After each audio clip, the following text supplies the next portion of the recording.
I am so delighted to have in studio today an old friend from our stomping grounds at Mission College, and we both pretty much got stomped on over there, right? Yes, it was quite a journey. Right? I remember only horrible things.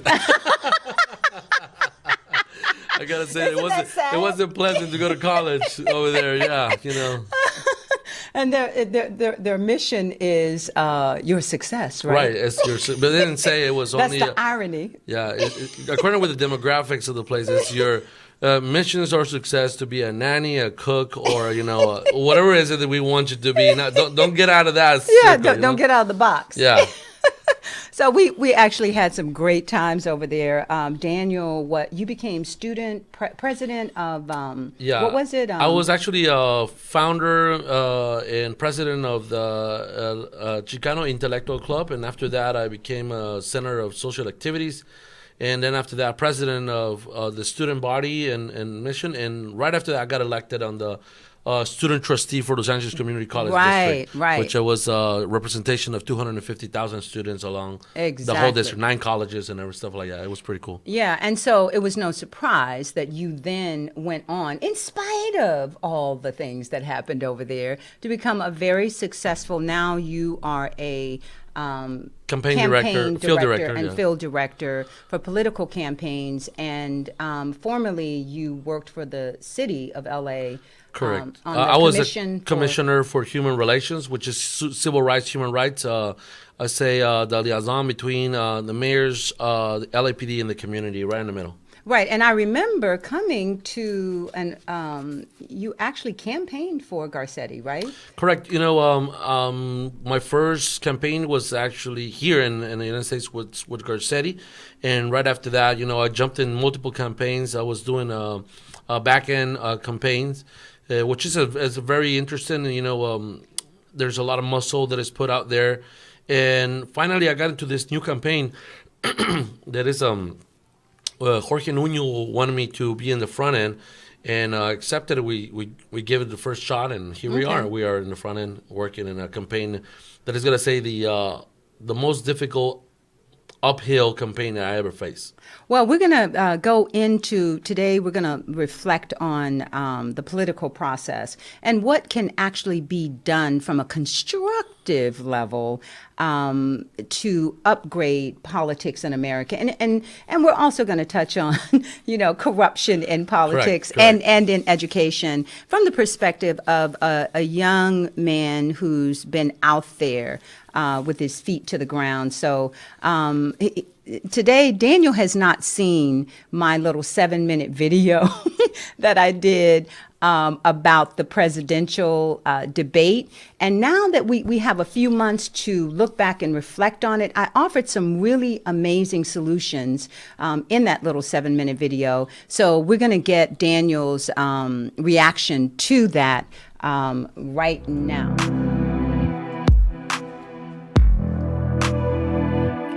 About those presidential debates, I stopped in the mall to watch them in front of a big screen. Others were gathered there, most rolling their eyes at one or both of the candidates. As for me, I was perfectly bipartisan, not planning on voting for either. Still, I stopped to watch for signs of substance, listening for a genuine heartbeat for the people, anything that could be the cause for anyone voting for either candidate. I was seriously searching for an indication that Trump or Clinton was actually capable of caring about anything other than their own agendas. Whatever they may be, one thing I know for sure is that their agendas do not include the voice of the people. They do not include the best interest of the people, and they do not include the common good of the people. So I didn't stay in front of the screen for long, because all I saw were caricatures of real people. Perfect stereotypes playing off of one another, both pretending that if they get to be the 45th president of the United States, that this time, after 44 other presidents fail, that one of these two will do what none before them have ever been able to do: keep a promise. Not that there weren't presidents who tried, but we all know what happened to them. Look at the Kennedys. What was real obvious to me is that these debates are designed to placate and entertain us, to make Americans believe that our votes matter, when anyone who can read knows that the position of the President of the United States was deemed by our founding fathers to be too important to be left in the hands of the common people. That is what the Electoral College was created for. But my concern isn't about the candidates. They might as well be actors and actresses. They do what they're paid to do and as they're told to do. Sure, Trump is a wild card, but so are Reagan and Schwarzenegger. The American people do love to be entertained. And Trump is putting on one hell of a show. While he may not be part of the old cabal like Clinton, he's still part of the power elite. And when you check on both of their track records, what you will find is that with all the money, power, and influence they have, neither of them have contributed in any meaningful way to alleviating the suffering of humanity. They have not solved a single pressing problem affecting the lives of Americans. Just look at the water in Flint, Michigan. It's not a difficult problem to solve. What about homelessness? Affordable housing isn't hard either, not with all of the abandoned buildings around and the trend in tiny houses. Just saying. Or how about a living wage, affordable daycare, inexpensive higher education, decent public education? How about stopping the poisoning of our air and water supply, or ending the genetic modification of our food due to the clear and present danger these things pose to the health of Americans? Or how about halting the assault on our civil liberties and our loss of privacy, or police brutality? What about the police state? Racism, discrimination, poverty. I could go on, but you get the picture. None of the things that really matter to the average American is being addressed in these debates. Why? Because we traded all of those things in exchange for a sense of security, to be told that the government would protect us. The question is, who's going to protect us from the overreach of our own government? Edward Snowden sacrificed his freedom, his country, and his security to reveal the surveillance of every aspect of the lives of every person on this planet by a silent, sinister, and shadowy government. Clearly, it is time for us to stop looking to leaders who treat us like livestock to solve the problems they deliberately create just to generate fear within us, so that we will continue to give them more power to exercise more control over every single aspect of our lives. As for me, I know we came to Earth to learn how to exercise dominion over our own lives, not to give our sovereignty and freedom to others in exchange for security that has never been and never will be forthcoming, because the power elite feed off of our fears and securities to empower themselves. You see, the answers and solutions will not come out of Washington. They will not come out of the military-industrial complex, nor will they come out of the Oval Office. They begin and end with us accepting the truth about American politics and moving beyond the game. As long as we continue to participate in their game, we get held to their rules and their mind control. Rules we didn't even create, but rules we're expected to adhere to nonetheless. Really, all we have to do is just stop buying into the lies of people in power. Stop looking up to them to save us and start questioning everything, demanding accountability, criminalizing corruption instead of giving corrupt leaders a free pass. We can stop purchasing their corporate goods and start growing and creating our own goods and services. We have become a nation of consumers, not creators. We have got to get back to basics. Earth is governed by the law of contracts. So until we withdraw our implied or implicit consent to be governed by despots and despicable people, we are begging to be ruled. I don't don't know about you, but I'm done with this game. I'm from Texas, the Lone Star State. Our motto is don't mess with Texas. When we grow weary of playing with fools, we walk away from the game and we create our own. It's time to get back to the drawing board, people, because this is a fool's game with cards stacked in favor of the house. We continue to play at our own risk, only to end up disappointed every time that we lose again and again. So what are some candid thoughts? Well, I think the video touches upon a lot of things that the American people doesn't want to talk about. Right.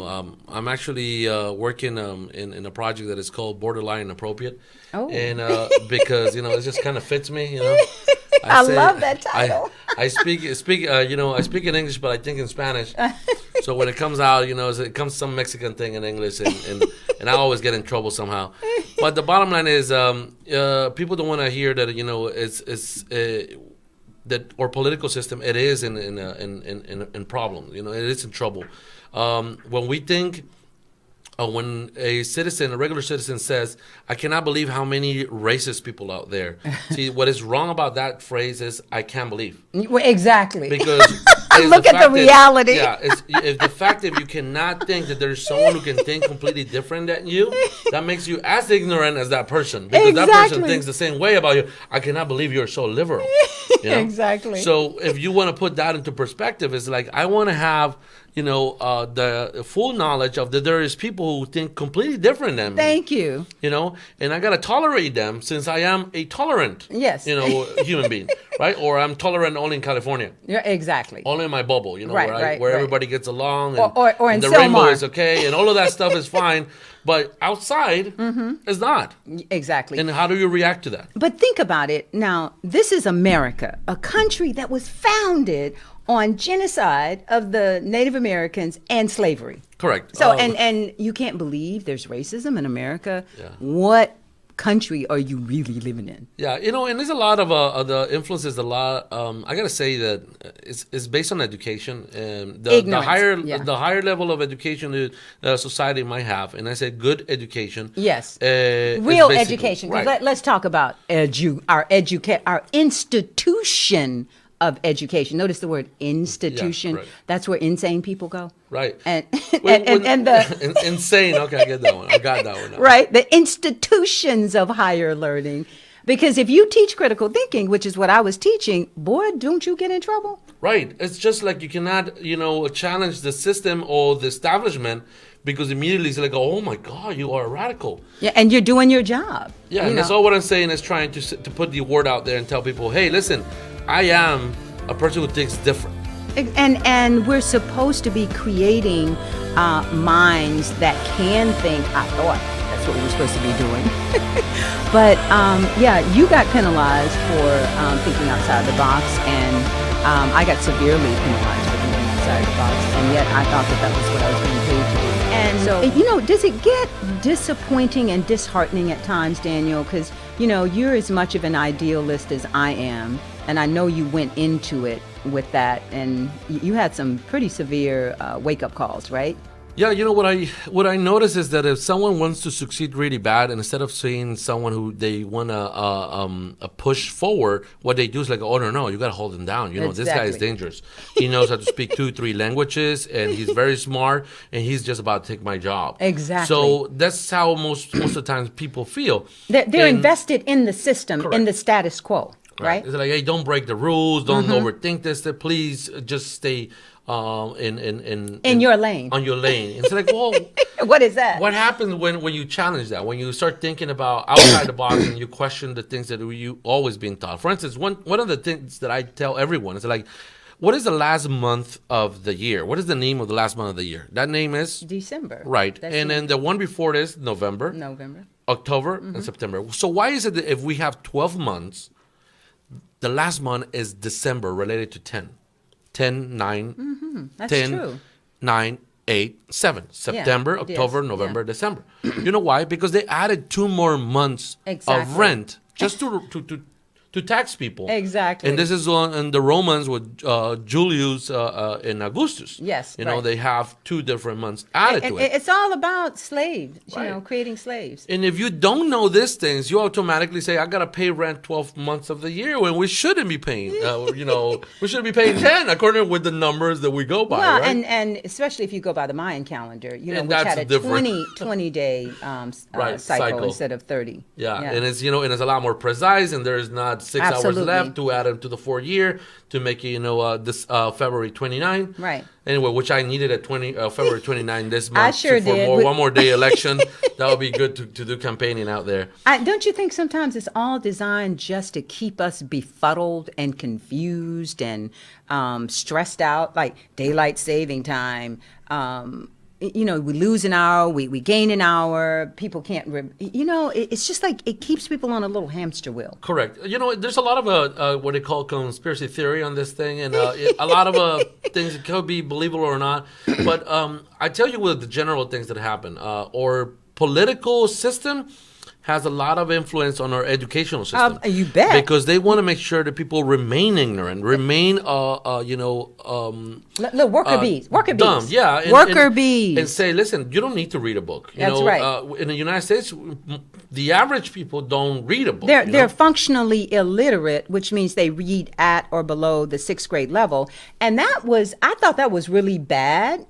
Once it dumbed down, it used to be 8th grade. And then like over the past 20 years or maybe 30, it then dumbed down to 6th grade level. Now with everybody just watching TV or always on their computers, you notice they're just watching videos. People don't read anymore. No, that's right. And they only want 60-second videos now? Yeah, the 'Cause that's the attention span. the attention span is like, okay, I'll pay attention for 3 seconds and I'm gone. Exactly. Hopefully, the people who are watching us live, they a stay nation longer. of ADD. Yeah.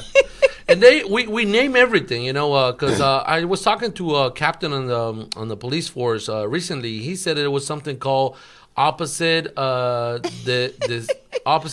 defeat disorder, which is something like that. We can Google it. Yeah, everything's a disorder. Which is simply the fact that I challenging the authority. Oh, wow. So So- now it's a disorder. That's right. And I was like, well, that was cured in Mexico with a slap. My mom was slapping me around across the face and like, you pay attention to me, and you're gonna respect my authority. And I said like, yes, ma'am. Yes, I will, because that hurt a lot. Well, I'm not saying my mom. My mom was a woman of her time, and times have changed. But when they call the cops because I can't control my kid. Exactly. And it's like, okay, well, I'm going to reinforce it. What's going on with you? It's like he turns around the cops and they go like, oh, please don't hurt him. He has attention ADD opposite deficit disorder. And I was like, what? The captain was like, what is that? It's like, oh, he doesn't pay attention to authority. It's like, well, that's a problem. Yes, it is. It is a problem. Well, you know that there's a word for that. It's called recalcitrants. People who just defy any kind of authority figure. So if I'm a teacher and I say, really you need to turn in your homework tomorrow, they're going to show up and say, I need an extension because that wasn't enough time. I need to turn it in next week just because they're recalcitrant. Correct. We have a nation of recalcitrant. Right, and I think that it's lack of discipline. It is. It is lack of discipline, I call it sloth. SLOTH is one of the 7 deadly sins. Oh, no, okay. Another word for it is lazy. Laziness, that's right. Yeah, flojo. I know, Daniel, I went into higher education because I genuinely had hopes of reforming the system from the inside out. And the thousands of lives of students that I literally pushed through that system, to transfer, who have gone on and done amazing things. I'm still working with many of them who would never, ever have graduated, let alone transferred, and now have master's degrees, and who are working very, very hard to help kids who are in the welfare system or the foster care, foster care. So they're doing amazing things because of their exposure to me. But at the end of the day, when I left Mission College under extreme persecution and extreme slander and just viciousness, I thought, wow, I can't believe how far up this corruption goes. And then I had this real clear, after doing a lot of research, because I was going to do a documentary on it, and I said, forget it. This is what I found out. The system's not broken. The higher educational system and the lower educational system is working perfectly. It's doing what it was designed to do, which is to fail the students. Correct. Which is to miseducate them and to create worker bees. And so when I looked at it, I said, okay, when you look at the history of the educational system, all they want, public education, all they want is, for people to be functionally illiterate. And because if they have thinkers, the critical thinkers, then they are going to question things and the system will have to change. So when I looked at that, Daniel, I said, okay, I'm done. Because my students kept saying, well, Dr. Grant, why don't you go teach somewhere else? And I said, there's nowhere else to go, guys. I'm not going to go back into the system. It's broken from my perspective, right, but it's working perfectly from their perspective. Yeah, I think that's our school system was designed in the 50s, and it's precisely out of the war that we were living back then, and and they needed to have a lot of labor, and so people who learn how to do like a process, like soldiers, you got to do A, B, C, and D. Vocational stuff. Yeah, right. Yeah. And but it has changed. One thing that we have failed to teach our students that is being taught in many different places in the world is emotional education, or oh my God, emotional intelligence. So it's very difficult to have a conversation sometimes with someone that when you have a disagreement, they turn into a 2-year-old. Right. And they're like, and they're emotionally retarded. And so the problem is that and there's this measurements, like the more emotional you become, the less intelligent. Hello. So if you can overcome that and control your emotions, when you feel that rage inside of you and you're just like okay, let me breathe this one out. And people, I think that, for instance, as a Latino, people justify it really quick. It's like, whoa, this is my Latino thing. Like, hold on a We're second, hot-blooded. We're emotional. Yeah, and I think that, no, it's also like, why you don't call yourself an intellectual? Exactly. Because I like to say, and I have faced this issue many times when I say, hey, we'd like to have an intellectual conversation. And people look at me and they're like, what is that? What you just said? It's like, when I had my first club, the Intellectual Chicano Club, society, people were asking me what did I meant by intellectual. Oh my goodness! All the time, and this is the part they couldn't put together. That's crazy. Yeah. But what do you do intellectually? Like, what is it? And it's like, well, we discuss, let's read a book. But let's keep it real. It was at Mission College. Yeah. Yes, it was. You were way out of your league. That's right. Yeah, I didn't realize that. When I realized also is that when I put the Chicano word on my club, I didn't know the tag that I put on it because I didn't understand what the originally. But you wouldn't even be considered Chicano because you're Mayan, right? Yeah, well, that's right. But officially, the Chicano right now, officially, you wouldn't I be. can claim say it. Yeah, because Chicanos, I guess the definition is someone who's political conscious, right? Oh, see, you were taking the actual definition Correct. of it. Got it. Yeah. Okay. And, but I didn't know that when I put that word, oh my God, Admission College was such a big deal. Oh, wow. I got it right under well, the because they had a whole different interpretation of it. And I became aware of that because if you were from El Salvador, Guatemala, the Yucatan, or anywhere other than Mexico, then you weren't literally considered a Chicano. Yeah. And, and as Latinos, when we say Latinos, unfortunately, and this is my personal perspective, I get a little offended for the fact that you put us together all in one umbrella without acknowledging that Mexicans from the north, from the center, from the south, Guatemalan, so Belizean, Honduran, Salvadoran, they're all different. Yeah. There is no Latino who likes to be called an Argentinian. It's like, no, not that, right? So the Argentinians, they're being called anything else. They're like, no, what do you think? No, absolutely not. No, I had an Argentinian student, and I was studying the history of Argentina, with the Nazis and all that. And I said, I already knew the answer. I said, so what happened to your indigenous people? Where are they? And this Argentinian student said, oh, we killed them. Yeah, right. We got rid of all of them. It was so crazy. I mean, you have to laugh at some of this stuff. Yes. It's proud. Oh, we killed them. All of them. We got rid of them. We're all European descendant now. They have all the costumes of Europeans, whether they are German or they are from but you know, English. but what do you think that whole offense? Because if you say Latina or Latino, people will get offended Well, I'm sorry. Let me take that back, the offense part, because everybody gets offended with everything. about What everything. It's ridiculous. So what I mean is that I think it's a tag that is being imposed from the Anglo-Saxon or the white Okay, right. to the mass that it looks brown.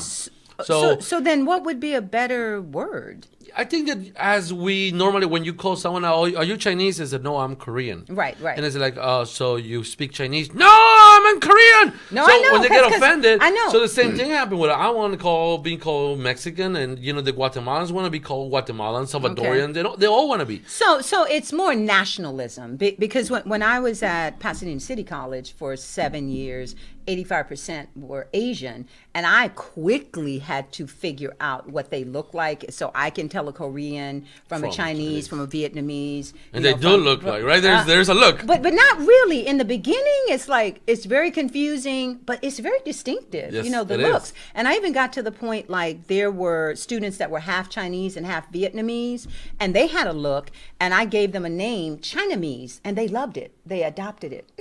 Yeah, because they're first and foremost, they are very disciplined. Yeah. So they are not emotional. Right. So they don't get things personal because they don't have an ego like we have here. I Like we got to know, prove all this right? stuff, It's one of the most wonderful things. There is a book is called Tiger Moms. Mm-hmm. And Tiger Moms talks about two kids that are raised, in the same conditions, one in China and another one in the United States. Right. So at 11 years old, both of them, they have, they measure the level of confidence. They're identical twins? No. They're two kids. One in China, From the one same- in. okay, got it. There's two study groups. Okay. So the one in the United States, the level of confidence at 11 years old is amazing. It's Okay. above the average. Okay. But in China, it's not. Really? The only difference is the kid in China speaks at least one language or two languages. I'm sorry. Right. And with all characters, there are over a million of them. Yeah. And then he practices sport, in a really good way. I'm talking about very competitive. But they also cooperate with each other. Correct. And the last thing that they do at that 11 years old is they play an instrument. Right. And in America, at 11 years old, kids started getting, into They're sport. they're narcissistic here. So at 30 years old, both kids, one of them, the one in China is an entrepreneur. The one in America is still living with her parents. Exactly. So now the level of confidence is this. That's a great study. It's amazing what and a testament to our educational system. Right. And if you live at home and you're looking at right now, you are at 30 years old living at home, don't blame yourself, blame the system, and make sure seriously that you try to do something to change. So exactly. It's not only the protest part. We need the protest part. I don't disagree with that. I'm not the one who likes to go to But if you notice, it's gotten to the point where it's like the people that are controlling things, they'll see millions of people out there protesting, and they still have their agenda. That's why in my video I said, come on, there are a lot of other things that you can do in addition to that, and the real power is up here. Correct. It's in the intellect. You got to free your mind. Okay, this is it's all about consciousness and using the real power that you have inside of yourself, your own sovereignty, and it's through education. So without real education, I'm not talking about this substitute for education, Correct. In the system, but real education, which is a lifelong pursuit, where you're constantly studying, you're constantly thinking for yourself, you're constantly questioning everything, and you're constantly upgrading, the playing field of your mind. That's where it's that going reminds to me happen. a joke of an intellectual joke, where the UN sends a survey as a questionnaire to all the countries in the world and say, we would like to know your opinion about world corruption and the rest of the world hunger. Okay. And so Cuba is the first one to reply and says, we would like clarification in the word your opinion. Then Mexico replies, says, we would like clarification in what you mean by corruption. The United Kingdom replies, we don't quite understand what you mean by hunger. And the United States replies, UN, Secretary, we really need you to be very clear about what you mean by the rest of the world. That sums it up, doesn't Right, it? right. So, Narcissism to the nth degree. No, the rest of the world doesn't matter. yeah. You know how many people I actually told this joke and nobody laughs? Oh my God! Like you are laughing right now. Like you totally get it. But I explained this joke so many. Like I had to explain the joke. And it's. Well, it's did just, they get offended? No, they were just like, I don't get it. Like, yeah, of course you don't. Oh, that's scary. Because you're inside the United States. That Your is so mind has never been scary. outside of it, But Jose, I saw you smile for a minute over there. Did you get it? Yeah, I know. Yeah. Jose. I used to study history. There you go. Right? You understand. Jose is he's our engineer. He's an intellectual. Good. Thank you. An engineer is a bright mind. You got to put a lot of stuff. UK one. Right. They never experienced hunger, man. No, the UK one, they're socialists. They're not hungry. What's hunger Yeah. to them? They don't go hungry. Even in the worst times, they were never in that situation. So it's like they have everything what they want from everyone else, though. They don't. Yeah, they don't- but they do yeah. take care. Yeah. So and then I remember and I was sitting at this table. It was a conference in the University of Mexico, and this guy said, like, "Let me tell you this joke about three men playing golf." So the first one hits the ball, goes right straight to the lake, and he lifts his club. The water opens. He hits it again, and then goes into the hole. And Okay. like, wow, So we identify, who is that person, right? Right. The second one hits the ball, goes right straight to the lake, puts his hand like that, and the ball stops right on top of the water. Ooh. So he walks on top of the water, hits the ball, goes in the hole. Again, they're matching. Okay. So the third one is a very old man. He comes with a cane and he can't really, walk. He hit the ball. It goes right straight to the lake, but a dolphin pops out, grabs the ball with his nose. It turns to an egret, flies, and puts it into the hole. I love The first one tells to the second one, "I don't like playing with your daddy." and thank you for that laugh. I haven't got that laugh in a very long time with that joke. But what about the one who walked on water? What did he say? Yeah. It's like, hey, that's my daddy, That's my daddy. I love it. Yeah, so it's amazing. But now I'm gonna tell you, that joke reminds me of our untapped potential. When I look at humanity, and we're literally using 3 to 10% of our brain. If you're considered a genius, it's about 10%, but the average person uses about 3% of their brain. That's heartbreaking. But that joke says to me that if you're using more of your brain, you will tap into the dolphins and the birds, because they feel us. They are tapped into us, and you can become one with them, and they will do amazing and magical things. We are magical creatures. We are powerful beyond measure, as Marianne Williamson says. And I just think it's so sad that we have 90% of our brain that's just sitting there waiting for us to tap into it.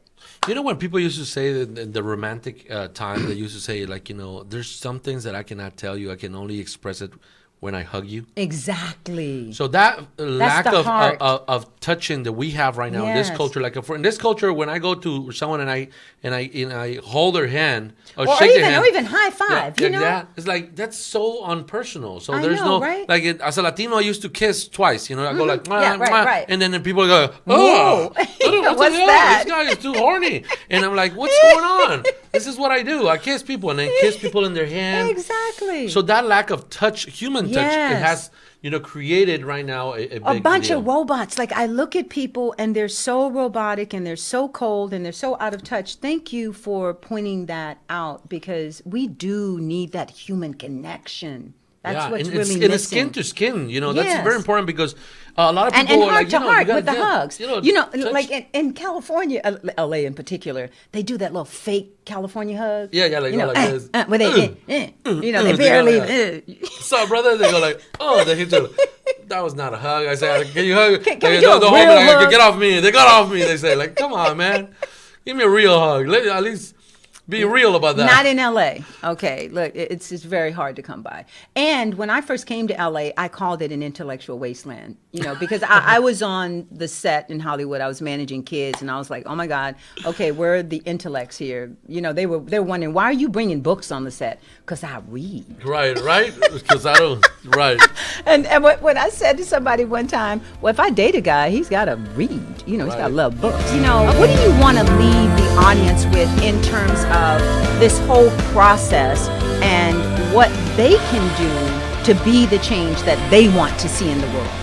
Well, number one is that, you say something that whether your vote counts or not, the vote does count. On a local level, I would agree. That's exactly why I wanted to go. So today we have elections on Tuesday, March 7th. I encourage everyone, please go and vote.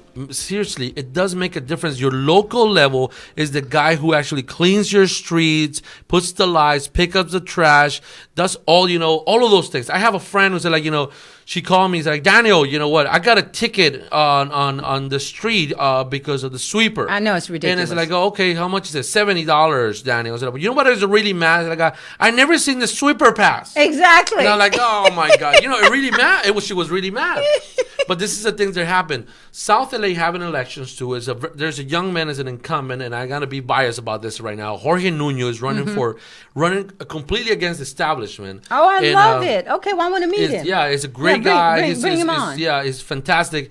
And one of the things that is happening is that we have noticed that how the establishment, when he's seen this guy from the people from South LA rising up, the first thing that they did, they throw a whole bunch of money into this campaign. Of course. And now we have the cigarette companies putting money into this into the campaign into the opposition. Yeah, of course. But they did that with Marianne Williamson. I was supporting her on a local level because I'm real clear that it does count on a local level, but it's also being corrupted on a local level because if they see that you really are an idealist and you really can make change. They don't want to. Well, with Marianne Williamson, they brought in like 15 other opponents and divided the vote, and they came in and poured money to get people to vote against her. And that's what they're doing right now. They literally want to divide the vote. In order to divide that, they create some instigations. That's how they do it. But, I got to say that what you say, what it drives me, I think that if in the local level you can keep making a change, you can keep working. It is going to have to happen small. Yeah.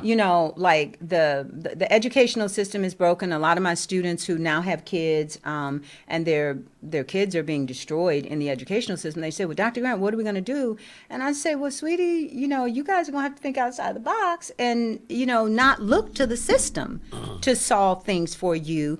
You've got to solve them for yourselves and come up with creative solutions and small grassroots movements. I think that's the future. Entrepreneurship, small grassroots movements, and stop looking to the politicians to save us. And vet the politician. How about holding the politicians accountable? That's one of the things that I talk about. That's one of the phrases that I like about Jorge Nuño. Jorge Nuño used to say this thing, I want you to vote and hire me with your vote or firing me with your vote. Thank you. And that's what we need to do with politicians. We need to hire them and fire them. And we stop, taking pictures with them because, they're not celebrities. They're supposed to be working for us. So they're our servants.